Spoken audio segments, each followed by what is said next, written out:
Roy Suryo CS mengajukan uji laboratorium forensik independen terhadap ijazah Joko Widodo. Mereka mengajukan lembaga independen seperti BRIN dan Universitas Indonesia sebagai pembanding hasil uji laboratorium forensik yang dilakukan polisi.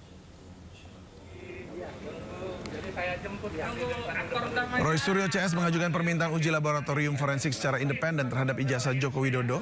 Dua institusi independen yang ditunjuk Roy Suryo CS adalah Laboratorium Forensik Universitas Indonesia dan Badan Riset dan juga Inovasi Nasional. Mereka menyerahkan pada penyidik untuk menetapkan salah satu dari kedua lembaga yang diajukan itu yang nantinya akan melakukan uji forensik pembanding. Sudah disampaikan melalui media berupa rekomendasi gelar perkara khusus. Jadi dalam embos kemudian di situ beliau mengatakan ada watermark. Saya pastikan minta agar diadakan tes laboratorium forensik yang bersifat independen, yang hasilnya itu bisa kredibel, akuntabel, transparan, dan ini bisa dipertanggungjawabkan oleh para pihak dan tidak ada lagi pihak-pihak yang mengklaim itu tidak mewakili aspirasi begitu. Karena begini, kemarin saat gelar perkara khusus memang di luar agenda tentang penjelasan tahapan penyidikan, bukti-bukti apa saja yang telah disita, berapa saksi, berapa ahli yang dilakukan oleh penyidik Polda Metro Jaya, kami setelah melakukan diskusi panjang akhirnya diberikan izin akses untuk diperlihatkan bukti yang itu konon sebelumnya diperlihatkan oleh saudara Joko Widodo kepada relawan Projo saat itu Budi Aris Setiaji dan yang lainnya begitu. Sementara itu, Roy Suryo CS juga melaporkan Ketua Jokowi Mania Andi Azwan dan ahli polisi Joshua Sinambela ke Polda Metro Jaya. Aduan terkait scan ijazah Jokowi. Roy Suryo CS menduga bahwa Andi Azwan dan Joshua Sinambela melakukan kejahatan editing data elektronik, manipulasi data elektronik, dan mengedarkan pemberitahuan bohong yang diduga melanggar Undang-Undang ITE. Pihaknya juga mengungkapkan sudah menyiapkan sejumlah barang bukti mulai dari video, screenshot, dan dokumen pendukung seperti dokumen ijazah pembanding di tahun 1985.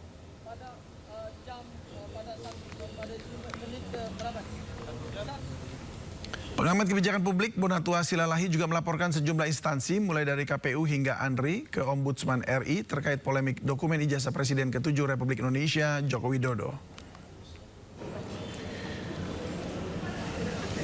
Ya, pagi tadi Bonatua datang ke kantor Ombudsman RI dan meminta agar KPU RI, KPU Jakarta, KPU Surakarta hingga ANRI diperiksa terkait persoalan arsip ijazah Jokowi. Bonatua menilai pelaporan ini penting dilakukan agar persoalan ijazah Jokowi segera menemukan titik terang dan segera terungkap keasliannya. Bermohon supaya Ombudsman memaksa KPU mematuhi Undang-Undang Kearsipan, ya, supaya nanti KPU menyerahkannya ke ANRI, lalu ANRI segera melakukan proses autentikasi dengan keilmuan-keilmuannya, dengan arsiparisnya, dengan ahli forensik dokumennya, dengan ahli pendidikannya, dan untuk tahun 2019 dia harus melibatkan ahli dokumen IT forensik. Kenapa? Karena tahun 2019 ternyata sistem sudah berubah. Sistem sudah melibatkan upload, nggak fisik lagi dikasih seperti sebelum-sebelumnya. Ini menjadi ribet. Artinya memang kita harus melihat nanti apakah konsisten arsip-arsip ini, arsip 2005, 2010, 2012, 2014, 2019. Perlu di sini konsistensinya untuk dibandingkan nanti dengan asli yang lagi diupayakan tim kita, teman kita di Solo. Sama di pengadilan nanti ya, tim RRT ya. Nah, ini nanti akan menjadi puzzle yang saling melengkapi. Ribuan truk terjebak antrian penyeberangan di Pelabuhan Bandar Bakau Jaya, Bojonegara, Banten. Para sopir berharap adanya kebijakan penambahan kapal pada momen libur Natal dan Tahun Baru.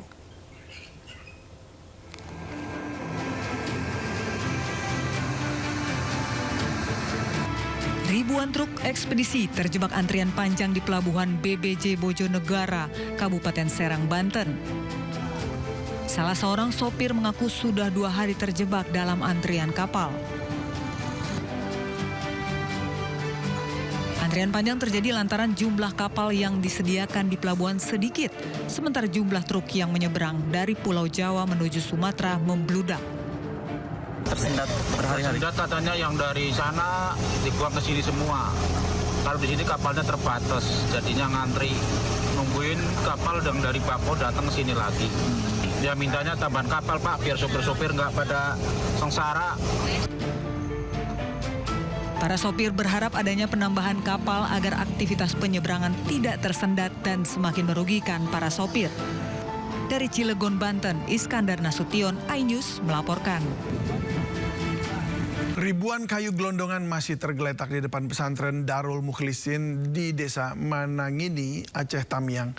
Bangunan pesantren ini menjadi benteng bagi warga Desa Tanjung Karang saat bencana banjir bandang menerjang.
Sejumlah nelayan tidak bisa melaut akibat terhalang kayu gelondongan yang terbawa banjir bandang di Padang, Sumatera Barat. Untuk menghidupi kebutuhan sehari-hari, nelayan pun memanfaatkan kayu gelondongan untuk dijual ke industri rumah makan.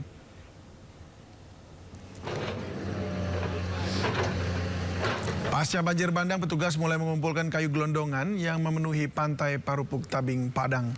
Kayu tersebut nantinya digunakan untuk pembangunan hunian sementara bagi para korban. Sementara gara-gara laut penuh kayu, nelayan mengaku sulit melaut hingga 1 bulan terakhir ini. Sebagai pengganti mata pencaharian sementara, para nelayan pun memanfaatkan kayu gelondongan tersebut untuk dijual sebagai kayu bakar kepada industri rumah makan.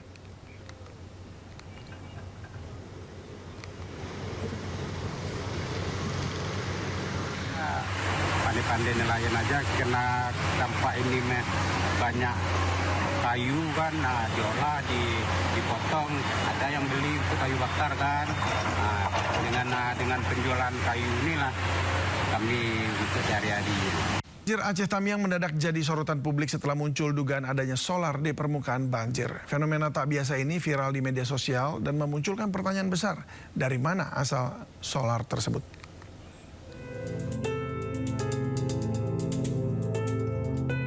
Di tengah kepungan banjir yang merendam wilayah Aceh Tamiang, sebuah fenomena tiba-tiba viral dan mencuri perhatian.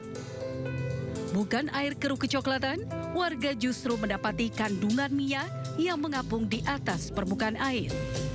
Dengan menggunakan peralatan sederhana, warga mencoba memisahkan cairan yang mereka yakini sebagai bahan bakar jenis solar. Meski mengundang rasa penasaran warganet, asal-usul minyak yang diduga solar tersebut masih menjadi misteri. Sebelumnya puluhan warga desa Suradu, Kabupaten Aceh Barat juga dikemparkan dengan ditemukannya butiran yang diduga emas di halaman rumah salah satu warga. Fenomena ini memicu warga lainnya datang ke lokasi untuk berburu emas dengan mendulang pasir dan air secara manual. Salah satu warga bahkan menunjukkan butiran kecil berwarna kuning berkilau dari telapak tangan yang diyakini sebagai butiran emas. Tim Liputan iNews melaporkan.